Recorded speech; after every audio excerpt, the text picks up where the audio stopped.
Olá, vamos conversar a respeito de rastreamento do câncer de mama. Meu nome é Carlos Alberto Ruiz, sou presidente da Sociedade Brasileira de Mastologia e vamos tecer alguns comentários a respeito desse importantíssimo tema, rastreamento do câncer de mama.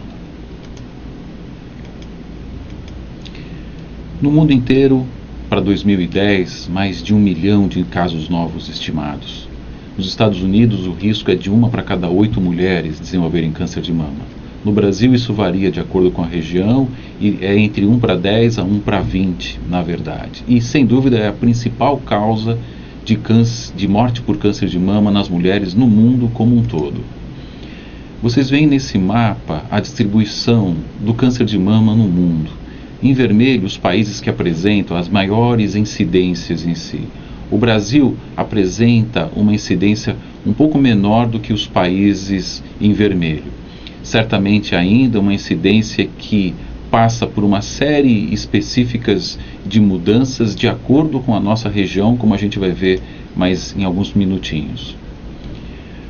Esse diapositivo mostra para nós que nessa distribuição, quando a gente compara a incidência e a mortalidade, existe uma grande diferença entre os países desenvolvidos e os países menos desenvolvidos. A mortalidade nos países menos desenvolvidos é maior que nos países desenvolvidos. Por quê? Acesso à medicação, acesso aos exames, acesso ao diagnóstico precoce, rapidez e agilidade na resolução dos casos como um todo. Para nós termos uma ideia, para esse ano de 2012 são esperados 52.680 novos casos de câncer de mama, com uma mortalidade um pouquinho maior do que os 11 mil casos. Ou seja, 20 a 25% das mulheres diagnosticadas com câncer de mama morrem. E por que morrem? Porque, infelizmente, o momento do diagnóstico ele é tardio. Quando elas procuram os serviços públicos de saúde, quando fazem no momento em que o câncer de mama já tem mais de 3, 4, 5 centímetros. 40 a 60% delas apresentam-se com esse nível de desenvolvimento do câncer como um todo. O câncer de mama feminina é o câncer que mais acomete a mulher, tirando, obviamente, os cânceres de pele não melanoma. Mas é importante esse enfoque e exacerbar isso, porque é o principal câncer que compromete a mulher como um todo. A distribuição no Brasil varia bastante. Nesses estados em que vocês observam o azul escuro, é onde especificamente a incidência é maior. Sul e Sudeste são as regiões em que essa incidência chama muito a atenção. E para vocês terem uma ideia, eu disse para vocês que 40 a 60%, quando procuram serviços públicos, o fazem no momento em que o tumor tem mais de 3, 4, 5 centímetros. Olha que dado importante esse. O câncer de mama para atingir 1 centímetro demora em média de 8 a 10 anos. 8 a 10 anos. É claro que existem as exceções, mas em média, 8 a 10 anos. Ou seja, eu teria muito tempo para poder propiciar esse tipo de diagnóstico. E se eu não fizer nada depois de 1 centímetro, ele pode matar em até 3 anos. Por que o câncer de mama mata? Ele mata em função de suas metástases. Depois de 1,5, 2 centímetros, o risco de metastatização é maior. E quanto maior for o tumor, maiores são os riscos de metástase. O que é a metástase? É quando a célula maligna do tumor sai do tumor primário e se acessa em algum outro órgão vital para o nosso organismo. Por exemplo, no caso de mama, fígado, pulmão, osso, eventualmente o cérebro, são os órgãos mais comumente comprometidos. E é esse comprometimento que, via de regra, desencadeia, em função da dimensão desse comprometimento, muitas vezes o êxito letal. Tudo que eu preciso fazer para evitar que esse êxito aconteça é minimizar o risco de metástase. Como é que eu faço isso? Diagnosticando precocemente. Não existe outra arma, diagnosticar precocemente. E aqui a gente vê nitidamente que hoje a nossa ideia é fazer o diagnóstico antes do câncer de mama ser palpável, antes do câncer de mama apresentar qualquer tipo de manifestação clínica. Por quê? Porque a mortalidade é menor. Nesse diapositivo a gente observa estádio 0, estádio clínico 0, a sobrevida em 5 anos 100%. O que é estádio 0? É tumor in situ, ele não chegou a invadir. Até 2 centímetros, 95% de sobrevida. De 2 a 5 centímetros, de 60% a 80%, dependendo do comprometimento axilar. Maiores do que 5 centímetros, ou com comprometimento de pele, ou profundidade, ou ambos, ou inflamatório, eu comprometo ainda mais esse prognóstico. E 4 é a metástase. A gente observa 18% de sobrevida em 5 anos. Em outras palavras, 82% das mulheres que se apresentam com metástase não sobrevivem em 5 anos. Em outras partidas, se eu quero, um foco mais importante, o meu objetivo é diminuir a mortalidade, quanto mais precoce for o diagnóstico, menor é essa mortalidade. É tudo de bom, é tudo que a gente hoje objetiva nas orientações estratégicas do planejamento do câncer de mama como um todo. E quando a gente fala câncer de mama, a gente não fala apenas de uma patologia, a gente fala de várias patologias. Existe o câncer de mama com receptor hormonal positivo, o câncer de mama HER2 positivo, o basaloide, triplo negativo, não são sinônimos, mas via de regra implicam em tumores normalmente mais agressivos. Receptor hormonal positivo, nós classificamos em luminal A e luminal B, são de prognósticos melhores, via de regra, e perfazem 60% a 70% de todos os casos de câncer de mama. HER2 positivo, de 20% a 30%, tem um prognóstico muito ruim, a presença do HER2, a proliferação é mais intensa, mas nós temos o que fazer, que é usar um anticorpo anti-HER2, que melhora consideravelmente o prognóstico, trazendo muitas vezes para o mesmo prognóstico dos luminais A e luminais B. Os triplos negativos, que são tumores mais indiferenciados, por isso que na verdade não manifestam qualquer tipo de receptividade, apresentam um nível de agressividade mais importante. E é em função desse comportamento biológico que a gente define, na verdade, o prognóstico desses tumores, A gente normalmente, para esses tumores, temos estratégias um pouco mais bem definidas, mas muitas vezes não respondem a nada e algumas vezes, infelizmente, a gente, mesmo antes de começar, já perdemos a batalha. A maioria dos tumores hereditários, ou seja, dos tumores que existe uma herança familiar que respeita, na verdade, todas as gerações, ele apresenta, quando se apresenta, de uma forma mais agressiva, o câncer de mama hereditário, porque também se apresenta com mutações de genes como o BRCA1, BRCA2, que implicam numa condição de proliferação mais intensa. Por quê? Porque são genes supressores. Quando eu muto esse gene supressor, quando a mutação está presente, ele perde a sua capacidade de supressão e a proliferação acaba, obviamente, prevalecendo. Muito bem, a partir de tudo isso, como é que eu detecto precocemente esse câncer? Qual é a minha principal arma para detecção precoce? Mamografia. Essa é a resposta, mamografia. Essas são as lesões, as alterações que eu procuro na mamografia como um todo. Então, as assimetrias focais, as microcalcificações, os nódulos. E aqui esse diapositivo é interessante porque a paciente B é a mesma C. A B é a C 6 meses depois. Ou seja, o colega que viu esse exame achou que não fosse uma alteração tão importante, mandou repetir depois de 6 meses, e além daquela alteração, as calcificações também apareceram. Em contrapartida, o que é importante? Em outra forma de visibilizar esse nosso processo, não é só mamografia, mas é a formação das pessoas qualificadas para esse tipo de diagnóstico. Isso é muito importante. Preparar bem o médico, o técnico, para poder visibilizar adequadamente a mamografia, para poder laudá-la adequadamente, é muito importante. E a qualificação dessa mamografia também é muito importante. Hoje existe uma série de projetos, mesmo por parte governamental, de programas de qualificação de mamografia, que visa o quê? Visa uma objetividade maior no diagnóstico precoce. Por quê? Pior do que não fazer uma mamografia é a mulher fazer uma mamografia, achar que está, entre aspas, protegida porque fez a mamografia, mas como ela não era de qualidade, não visibilizou adequadamente, acaba comendo bola, entre aspas, de um diagnóstico que podia favorecer, em termos de precocidade, a curabilidade desse câncer. Então, a preocupação com a qualidade é fundamental. O que é rastreamento de câncer de mama? O rastreamento é a avaliação periódica de mulheres assintomáticas, ou seja, se eu tenho uma paciente que se apresenta no seu serviço com um nódulo de mama, eu encaminho para fazer mamografia, isso não é rastreamento. Rastreamento a gente faz na população assintomática, visando a detecção fundamentalmente precoce do câncer de mama, tumores pequenos. Os objetivos fundamentais é reduzir mortalidade pela doença, aumentar a sobrevida, aumentar as opções terapêuticas muito menos invasivas, né? Maior probabilidade de terapias conservadoras, redução da necessidade de quimioterapia. Na população geral, a gente baseia na realização periódica de mamografia em mulheres assintomáticas. E ele pode ser oportunístico e organizado. Organizado é quando eu conheço a nossa população. Em nível Brasil, ainda a gente dispõe de pouquíssimos, heróicos, na verdade, programas de rastreamento organizado.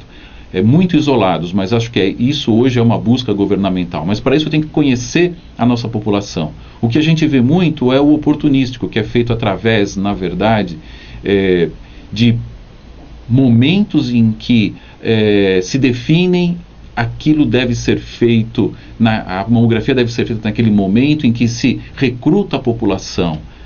Isso não é bom, porque via de regra, esse tipo de rastreamento oportunístico faz com que nós não tenhamos a acessibilidade a todas as mulheres que precisam.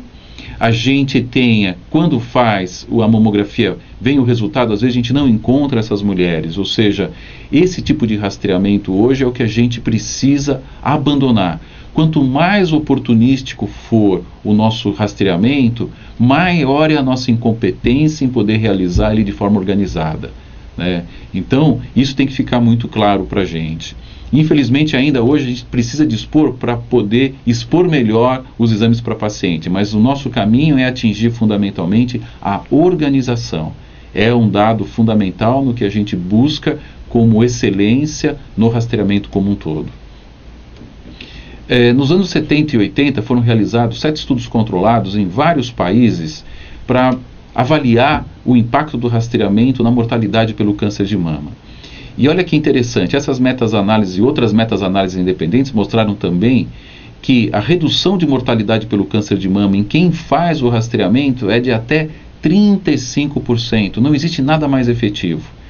Olha só que bacana, eu mutilo menos, eu agrido menos através de terapias que a gente sabe que são um pouco mais agressivas, como a quimioterapia.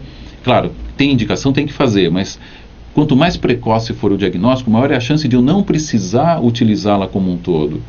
E eu aumento a curabilidade, ou seja, eu não agrido, ou agrido menos, e aumento a curabilidade, né? Esse é o nosso objetivo, é para o caminho que nós temos que seguir, né? Hoje a Sociedade Brasileira de Mastologia desenvolve, como vocês vão ver daqui a pouquinho, uma série de estratégias exatamente para tentar se compor com o governo e poder orientar o que pode ser feito, mas fundamentalmente também orientando a população leiga nesse sentido. Programas populacionais implantados em alguns países confirmam essa redução. A redução de 16% a 36% na mortalidade nas mulheres convocadas para o rastreamento e de 24% a 48% nas mulheres convocadas que realizam especificamente a mamografia. Em programas de rastreamento, com elevada taxa de participação, estima-se que de 1/3 a 1/4 da redução de mortalidade também se deveu aos avanços terapêuticos. É claro, não é só o rastreamento, é uma cadeia. Eu diagnostico precocemente, tenho alteração, quem vai resolver essa alteração, quem vai biopsiar? Biópsia positiva, quem vai tratar? Tratando, quem vai seguir? Eu tenho que ter acesso à quimioterapia, eu tenho que ter acesso à radioterapia, eu tenho que ter acesso à endocrinoterapia, à terapia-alvo, e eu tenho que ter acesso ao segmento, ou seja, não é só rastrear. O rastreamento é uma parte desse importante projeto, desse planejamento, dessa enorme cadeia, desse enorme fluxo. E tudo tem que ser igualmente valorado. Não há dúvida que o rastreamento mamográfico reduz a mortalidade pelo câncer de mama em mulheres com idade de 39 a 69 anos. Ou seja, eu não vou discutir aqui o valor do rastreamento, ele tem valor. Agora, óbvio, existem algumas controvérsias. Quais são essas controvérsias? São quando devo iniciar e interromper, qual o intervalo ideal entre os exames, devo utilizar a mamografia digital preferencialmente ou não, o uso de ultrassom e ressonância deve ser empregadas, melhoram essa minha condição, é para rastreamento? Vamos discutir isso. Então, assim, quando devo iniciá-lo e interrompê-lo? Nós sabemos que existe a redução de mortalidade de 39 a 69 anos. A redução de mortalidade, a sua magnitude, ela varia conforme a faixa etária. E efeitos adversos são comuns. O que são esses efeitos adversos? São falsos positivos, que reconvocações e biópsias com resultados benignos, ou seja, deu uma alteração, mas aquela alteração que parecia ser uma lesão altamente suspeita não era. Existe um sobrediagnóstico. O que é isso? É detectar câncer que não se tornarão sintomáticos, efeito da própria radiação, aumento de risco de câncer de mama, dose muito maiores do que as empregadas na mamografia de rotina, e os efeitos psicológicos. Só que tudo isso a gente tem que levar em consideração que nós estamos falando de diminuição de mortalidade. Se eu falo em diminuição de mortalidade, na verdade o que deve me preocupar é, se eu fizer o diagnóstico precoce, eu tenho essa diminuição. Explico para o paciente que existem riscos, como foi exposto aqui agora, e esses riscos devem ser divididos com ela, né? Mas que a mortalidade, o impacto na mortalidade se deve fundamentalmente a esse diagnóstico precoce. Quando então iniciar ou interrompê-lo, nenhuma sociedade ou pouquíssimas pessoas recomendam antes dos 39 anos. Entre 40 e 49 anos ele é controverso, a gente já vai entender isso. De 50 a 69 é consenso. De 70 a 74 anos, escassez de dados. Mas como a nossa população hoje, feminina, tem vivido cada vez mais, nós começamos a ter experiências nessas idades também. Maior que 74 anos, tem menos dados ainda. Hoje começam, na verdade, a aparecer alguns dados nesse sentido. De 50 a 69 anos, todas as sociedades médicas e programas populacionais de rastreamento incluem mulheres nessa faixa etária. Redução de mortalidade de 20 a 35 anos. Efeitos adversos são menores, mas também estão presentes. Olha que interessante esse dado. Eu preciso de um menor número de mulheres rastreadas para se evitar uma morte. Então, assim, entre 50 e 59 anos, eu preciso fazer 1.339 mamografias para evitar uma morte. De 60 a 69 anos, 377. É claro, quanto mais madura for a mulher que vai ser exposta à mamografia, maior é o impacto da mortalidade, ou seja, de evitar essa mortalidade com o diagnóstico precoce. Várias meta-análises mostram que entre 40 e 49 anos existe um impacto também que é muito importante, uma redução de 15% nessa faixa etária. Os efeitos adversos são mais comuns. Por que são mais comuns? Porque a mama, via de regra, é uma mama um pouco mais densa. Então, ela esconde, na verdade, as alterações. Então, o número de falsos negativos, o número de falsos positivos, as reconvocações podem ser maior. E vocês observem aqui que o número de mulheres rastreadas também é maior para se evitar uma morte, né? Então, quando a gente compara as três idades, a gente percebe de 40 a 49 anos, o número de mulheres é maior. Mas eu estou falando em evitar a mortalidade. E o impacto acontece em todas as idades. Ou seja, isso não deve ser um obstáculo para a realização. Isso deve estimular a gente a procurar, além da mamografia, outros métodos também para ajudar nesse diagnóstico precoce. O balanço entre benefício e efeito de 40 a 49 anos é menor nessa faixa etária e causa divergência quanto ao rastreamento mamográfico nesse grupo. A maioria das sociedades médicas, incluindo a Sociedade Brasileira de Mastologia, apoia as recomendações da American Cancer Society de iniciar o rastreamento mamográfico aos 40 anos de idade. Algumas instituições em nível governamental, como o próprio INCA, recomendam após os 50 anos. Nas mulheres acima de 70 anos, é uma população que está em crescimento. Os dados provenientes de estudos randomizados e programas populacionais são escassos nessa faixa etária e não permitem uma conclusão a respeito dos benefícios e dos efeitos adversos do rastreamento nessa idade. Esse diapositivo é interessante porque mostra a incidência do câncer de mama no estado de São Paulo entre 2000 e 2001. Observem vocês que, os senhores e as senhoras, que de 40 a 49 anos nós temos quase 1/3 de todos os cânceres de mama na população. Em outras palavras, não vou fazer nada? Mamografia também é importante nessa faixa etária. Agora, eu não posso esquecer desse tipo de incidência. Eu não posso deixar essa população especificamente sem realizar. Eu devo explicar, eu devo orientar, mas não devo deixar de realizar a mamografia como forma de rastreamento. Em situações especiais, devo continuar o rastreamento? Que situações são essas? Mulheres com enfermidades graves que não permitem o tratamento do câncer de mama ou reduzam a expectativa de vida independente da idade. Ou seja, se eu fizer um diagnóstico, isso não vai alterar em absolutamente nada na vida da mulher, não preciso fazer o rastreamento. Eu tenho que julgar como um todo, e isso é importante. O bom senso, o critério é sempre muito importante. Qual o intervalo entre os exames? Dados de estudos randomizados não permitem inferir qual o melhor intervalo. As sociedades médicas, os programas populacionais realizam mamografia a cada ano ou a cada 2 anos. Modelos matemáticos sugerem que o rastreamento bienal implica numa redução no impacto da mortalidade de 20%. Eu acho que isso é um dado muito importante, é uma coisa muito importante. Em outras palavras, se eu puder fazer anual, eu devo fazê-lo anual. Como é que é a orientação nas várias sociedades? A American Cancer Society, o intervalo é anual. A Sociedade Brasileira de Mastologia, o intervalo que ele preconiza, o intervalo é anual. O INCA, a OMS, os programas populacionais, na sua maioria, preconizam de forma anual. Esse foi um trabalho bastante interessante que gerou uma série de polêmica.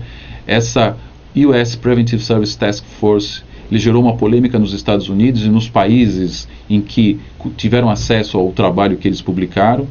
Modificou as suas recomendações para o rastreamento mamográfico na população de 50 a 69 anos bienal, de 40 a 49 anos a decisão individualizada após orientar os benefícios e efeitos adversos do rastreamento mamográfico, mas mesmo assim mostrando a tendência dessa realização. Eu acredito que você deve orientar e explicar sempre, inclusive nessa faixa etária.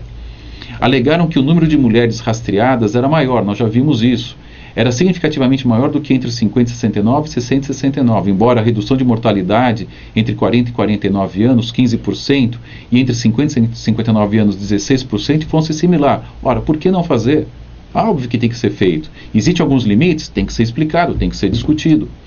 Isso provocou forte polêmica. Por quê? É correto usar efeitos adversos que não causam morte como antagonistas do benefício na mortalidade? Tem que ser pensado, obviamente. Devo utilizar preferencialmente mamografia digital? Essa é uma outra discussão. Os benefícios da mamografia digital: fácil manipulação, recurso pós-processamento, simplifica o armazenamento e a transmissão das imagens, possibilita a implementação de tecnologias avançadas, maior produtividade, reduz reconvocações porque eu trabalho com a imagem, reduz dose glandular média de radiação em até 25 a 35%. Esse estudo DEMIST mostra que em pacientes mais jovens existe um impacto da mamografia digital. Esse estudo de Ózulo 2, realizado por Skene em 2007, mostra uma melhor performance da mamografia digital em população femininas até 69 anos. Esse outro estudo de Vinicombe, em 2009, mostra que a mamografia digital era superior à convencional, principalmente em mulheres com faixa etária até 60 anos em si. Os últimos guidelines, inclusive do Colégio Americano e da Sociedade Americana de Doenças da Mama, aceitos pelo CBR, que é o Colégio Brasileiro de Radiologia, a FEBRAS, a Federação Brasileira da Sociedade de Ginecologia e Obstetrícia, e a SBM, Sociedade Brasileira de Mastologia, corroboram a norma da aplicação de mamografia digital em mulheres na faixa etária de 40 a 69 anos, em função das evidências dos dados científicos publicados, Óbvio, existem problemas. O problema é que o custo da mamografia digital é maior. Independentemente se as imagens são digitais ou não, a interpretação de alta qualidade é sempre necessária, porque parece que quando eu faço digital eu posso abrir mão de uma interpretação melhor. Pelo contrário, eu preciso melhorar ainda mais a minha interpretação. Hoje a gente preconiza, obviamente guardada as devidas proporções em relação a custo-benefício, a mamografia digital no rastreamento como um todo. Devo utilizar o ultrassom e a ressonância? Mamografia convencional ou a digital apresentam limitações. Isso é um estímulo para que a gente procure outros métodos que possam complementar especificamente a mamografia. Ressonância não está indicada no rastreamento do câncer de mama na população geral. Não há nenhum estudo avaliando o seu uso.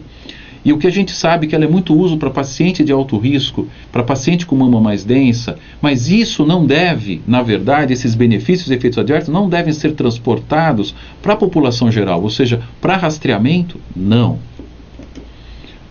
O uso adicional de ultrassom pode detectar carcinomas ocultos no exame físico e na mamografia em mulheres de mamas densas. O impacto na mortalidade é desconhecido, o número de falsos positivos é elevado, o valor preditivo positivo de biópsia é baixo. Nenhuma sociedade médica recomenda ultrassom no rastreamento do câncer de mama. Muitas vezes no Brasil, os médicos, os colegas pedem mamografia e ultrassom. Não é uma boa alternativa, porque ultrassom é um exame muito diferente da mamografia. Quando a gente faz a mamografia, a mulher coloca a sua mama no ecrã e consegue fotografar a mama na sua totalidade. O ultrassom, através especificamente do seu transdutor, ele faz uma varredura na mama. E essa varredura depende muito de quem faz, de como faz, depende da qualidade do aparelho, inclusive. Então, a chance de um falso negativo é grande. Quando é que a gente deve utilizar a ultrassonografia? Fez o ultrassom, fez a mamografia, viu que tem uma alteração, o ultrassom vai ser direcionado para avaliar aquela alteração. Isso é importante? Claro que é importante, porque eu vou conseguir melhorar a minha condição de resolutividade técnica daquelas lesões que a mamografia apresenta, objetivando uma melhor, obviamente, localização e avaliação daquela imagem, né? É óbvio que isso na prática muitas vezes cria algumas dificuldades para nós. Você pede a mamografia para a paciente e vem lá BIRAD 0. Aí a paciente vem no seu consultório porque apareceu um nódulo mamário. Então você tem que complementar com ultrassom. Então muitas vezes a gente acaba sugerindo especificamente que os dois exames sejam feitos conjuntamente para evitar essas idas e essas vindas do paciente. Mas teoricamente falando, o ultrassom deveria vir depois da mamografia. Se houver alguma lesão, essa alteração deve orientar o colega que faz o ultrassom. Quando utilizá-lo, obviamente, não empregá-lo como substituto da mamografia. Isso a gente vê, escuta no consultório, doutor, eu já fiz ultrassom, tem que fazer mamografia? Claro, uma coisa não tem nada a ver com outra. O exame padrão de rastreamento é a mamografia, depois de 40 anos, anualmente. Nossa realidade, alguns dados aqui muito objetivos. Esse é um dado do começo do ano passado, hoje nós já temos mais de 4.200 mamógrafos, mas para a gente fazer algumas continhas rápidas, serve de raciocínio. Nós temos em média no Brasil hoje, tínhamos no ano passado 3.500 mamógrafos. Se nós fizermos uma continha rápida, dias úteis, inclusive sábado, por ano 300. Mamógrafos trabalhando 8 horas por dia, 25 mamografias por dia para cada um desses mamógrafos. Mamógrafos disponíveis, esse número. Eu vou ter mais ou menos 25 milhões de mamografias por ano que eu possa realizar no Brasil. Quando eu pego o número de mulheres acima de 40 anos, vendo que esse número é 17,8% das mulheres, se eu tenho hoje 196 milhões, 100 milhões são mulheres, aplico essa razão, eu vou ter 17 milhões e 800 mil mulheres em faixa etária para fazer mamografia. Ora, eu tenho 25 milhões à disposição e só 17 milhões para fazer, né? O que acontece? Está sobrando mamógrafo. Então, o problema hoje já não é mais mamógrafo. Óbvio, tem que qualificar esses mamógrafos e especificamente tem que distribuir melhor, porque o grande problema também é que eles são muito mal distribuídos. Aqui vocês veem que eles estão nos estados brasileiros mais desenvolvidos, que apresentam uma maior incidência, na região mais litorânea em si, mas no interior do Brasil, muito menos, né? Então, assim, o que a gente tem que direcionar a partir do que a gente enxerga aqui é estratégias para interiorizar esse tipo de exame, para propiciar também para essas outras populações, que também são muito importantes, o diagnóstico precoce como um todo. E mesmo se todas fizessem, olha que interessante esse dado, a nossa cobertura mamográfica hoje não passa de 30% nos rastreamentos, né? Então, daquelas 17 milhões que podiam fazer, 5 milhões não fazem, no máximo 5 milhões fazem, 10 a 12 milhões não fazem, ou seja, sobra ainda mais mamografia, ou seja, existem muitos mamógrafos ociosos, existem muitas mulheres que poderão e deverão fazer essa mamografia e devem ser informadas, por isso que a educação é fundamental.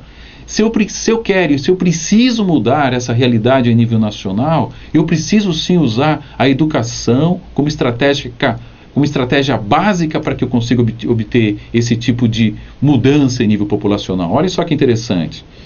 Acesso à mamografia. Mais de 50% dos pequenos municípios brasileiros não dispõem de mamógrafos, que são esses mais do interior.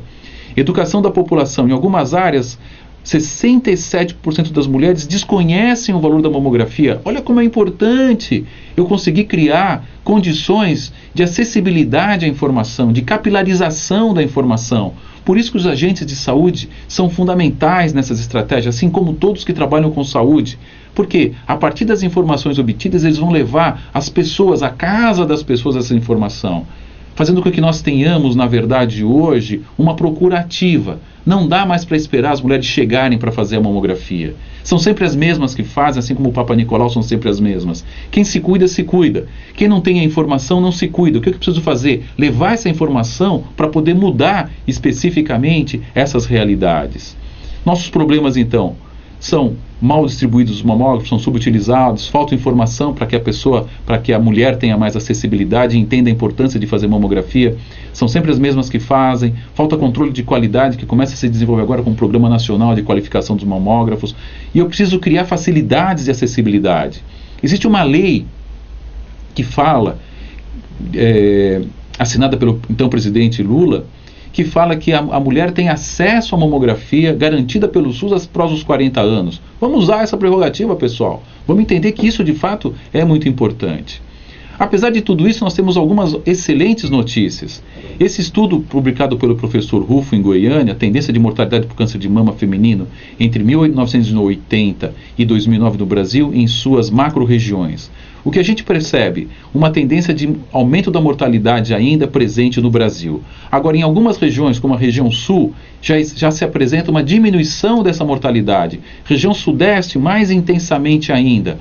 Porém, na região centro-oeste, na região norte, mais ainda na nordeste, continua se elevando. Por que na sul e na sudeste acaba diminuindo? Porque apesar de não ter ainda um planejamento, um rastreamento organizado, eu tenho sim programas específicos e uma abordagem, uma demanda e uma acessibilidade maior aos recursos de diagnóstico precoce. Ou seja, esse é o grande segredo, né? A educação, a acessibilidade, a informação, a criação de facilidades para esse tipo de acesso. E aqui mostrando que São Paulo, Rio Grande do Sul e Rio de Janeiro, principalmente, são os estados que nessas regiões apresentaram, de fato, um impacto importante na queda de mortalidade. E lembrando daquela cadeia, né? Começa sempre com a educação. A educação é o mais importante. Eu vou repetir, a educação é o mais importante. Porque a pessoa tem que ter informação para entender que aquilo que ela vai fazer tem um impacto no diagnóstico precoce e, paralelamente a isso e consequentemente a isso, na mortalidade. Então, educação, importância do diagnóstico precoce, acessibilidade, desmistificação, esse dado é importante. A informação que as mulheres têm é que o câncer mata, que não tem vida depois do câncer. O que eu quero mostrar e preciso através da informação é que se eu diagnostico precocemente, tem muita vida depois do câncer de mama. Muita vida depois do câncer de mama. Muita vida depois do câncer de mama. Fazer a mamografia, qualidade, acessibilidade, mamô alterada, vamos fazer quem ela vai buscar, vamos realizar uma busca ativa, ou seja, trazer as mulheres para essa realização. Deu alguma alteração, apresentou-se alguma alteração, quem vai fazer essa biópsia, lesão não palpável, resolutividade, onde fazer, quem realiza, são dados importantes que a gente tem que orientar, porque tem que ter começo, meio e fim. Em diagnosticando-se o câncer de mama, quem que vai tratar? Onde vai fazer o tratamento, tempo de espera, acessibilidade às medicações, isso é fundamental, porque isso faz a enorme diferença no prognóstico. E quem vai fazer, depois de tudo isso diagnosticado, a cirurgia, a radioterapia, a hormonioterapia, a quimioterapia, fazer o segmento dessa paciente, reinserir ela no meio que ela saiu para fazer o tratamento, ou seja, tudo isso é uma cadeia que, na medida em que a gente resolve um gargalo, vão apresentando outros. Por isso que é fundamental a reavaliação permanente dessa cadeia, né? É muito simples, nós sabemos o que acontece. Precisamos ter uma ideia específica de como abordar cada nó dessa cadeia como um todo. E aqui agora vão 3 dados fundamentais que são os segredos na estratégia preventiva. Muito importante esses próximos 3 diapositivos. O primeiro segredo, educar e informar. O segundo segredo, educar e informar. O terceiro segredo, educar e informar. Ou seja, é fundamental educar e informar, criar condições de acesso à informação e, obviamente, a tudo o demais que é fundamental para o diagnóstico precoce. Nesse sentido, a sociedade, juntamente com a Life Rank, está desenvolvendo algumas coisas em relação ao rastreamento que dizem respeito ao quê? Uma aplicação nos instrumentos móveis em si, nos mobiles, que você, através do celular, especificamente, sendo você um usuário final, você pode fazer um cadastro. E olha que interessante, isso te dá uma condição de você ter um plano de cuidado de saúde que não diz única e exclusivamente a respeito à mamografia, mas também à mamografia. Esse plano de cuidados vai também com uma alimentação, exercícios físicos, é algo bastante interessante. Você marca, através de um calendário, quando você fez os seus exames, existe um alarme que vai te lembrar da realização desse exame, você vai consultar, em termos de mamografia, uma clínica específica e ela sugere esse programa às clínicas que estão próximas de vocês.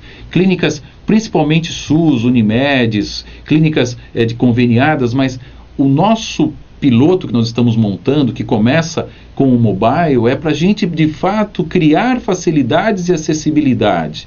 Hoje, nós temos quase o dobro do número de celulares do que a nossa população.